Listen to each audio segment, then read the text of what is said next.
Did you know that in the heart of a sunflower field there lived a little piggy who loved adventures? Her name was Poppy Pig, and she was known throughout the land for her infectious giggle. One sunny morning, while enjoying breakfast with her brother George and parents, Daddy Pig and Mummy Pig, Poppy Pig announced that today would be a super-duper day because she was going to organize a grand treasure hunt for her best friends, Freddie Fox, Benny the Bull, and Emily Elephant. George, who always loved to join in on his sister's adventures, asked if he could also invite his friend, Zoe Zebra. "Of course! The more the merrier," said Poppy Pig with a wink. All the little animals were excited. They set off on their quest, each hoping to find the most precious treasure. The game began at the foot of a tall oak tree at the edge of the sunflower field. Underneath its sprawling branches, Poppy Pig had hidden the first clue, a small scroll sealed with a sticker of a grinning monkey. Unfurling it carefully, they read, "To find your next clue, follow the bouncing balls to the place where ducks proudly quack." George immediately recognized the rhyme. "It's talking about the duck pond," he said with a big smile. And indeed, when they reached the calm waters of the duck pond, they discovered a shiny seashell tucked beneath a bush nearby. Inside the shell, they found another clue, a riddle that read, "I have keys, but no locks to open. I have a space, but no room to go in. You can enter, but can't go outside. What am I?" After pondering for a moment, Emily Elephant trumpeted, "I know the answer. It's a keyboard." They all looked at Emily in surprise. "How did you figure that out?" asked Poppy Pig. "Well, I have a little elephant brain," Emily replied modestly. Following the word keyboard led them to a willow tree by the creek. Hidden amongst its drooping branches was a hollow tube filled with colorful beads. The tube was shaped like a musical note, and when Benny the Bull dropped a bead into it, a joyful chime echoed through the air. The sound of music meant only one thing. They needed to visit Mr. Music's bandstand, where instruments of all kinds were stored. At the bandstand, they discovered a clue disguised as a conductor's baton. It directed them to where books are kept, both new and old, stories waiting to be told. Naturally, this meant a trip to the library, where they found a picture book with the next clue hidden between its pages. The clue was a drawing of a slide with the words, "Go down low." The children looked at each other, puzzled. Which slide could this be? Wondered Freddie Fox.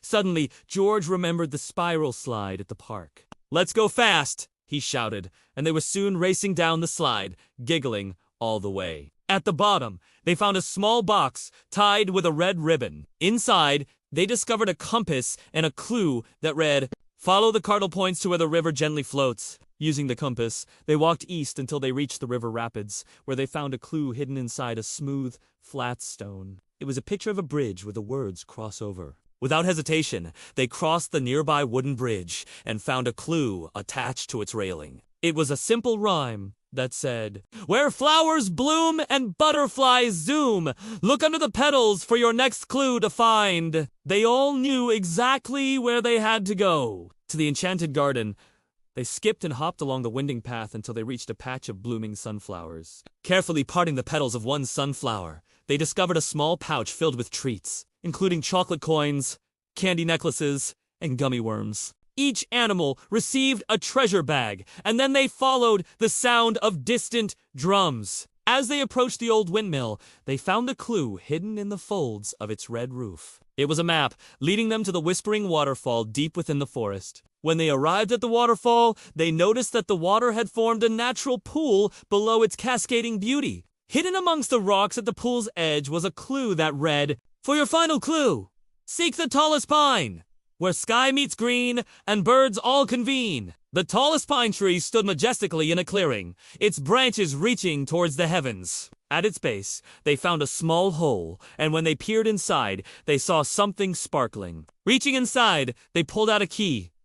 But what could it unlock? They searched around the tree, and then Freddie Fox noticed a wooden box with a lock on its side.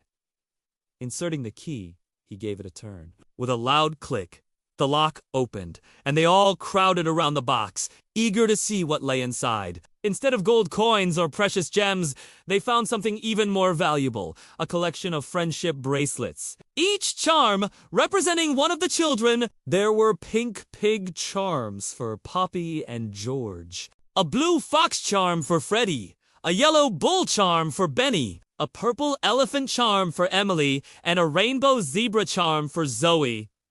Overjoyed, they put on their bracelets, their laughter echoing through the forest. Poppy Pig felt a warm glow in her heart. She realized that the true treasure was not the trinkets they had collected, but the unbreakable bond of friendship they shared. Together, they had solved riddles, deciphered clues, and explored every nook and cranny of their beloved Sunflower Valley. They had laughed, they had played, and most importantly, they had created unforgettable memories that would last a lifetime. As the sun began its slow descent, casting long shadows across the land, they made their way back home, each carrying not only their friendship bracelets, but also a renewed appreciation for the power of camaraderie. They had learned that the greatest treasure was not something you found, but someone you had. Back in Poppy Pig's garden, they gathered around her for a final game of I Spy. With a mischievous twinkle in her eye, Poppy whispered, "I spy with my little eyes something that glitters!" All around them were signs of their grand adventure. Each sparkle, each chirp, and each rustle telling a story of their friendship. Their day had started with a single giggle and ended with a symphony of laughter, a melody that would forever resonate in their hearts. They knew that no matter where their adventures took them or what challenges they faced, their friendship would be their guiding star, lighting their path and making every day a super-duper day. And so, the legend of the super-duper treasure hunt was passed down through generations of Sunflower Valley residents. A tale that reminded them all of the simple, yet profound truth that the greatest treasures are often found in the most unexpected places and the best adventures are shared with the ones you love.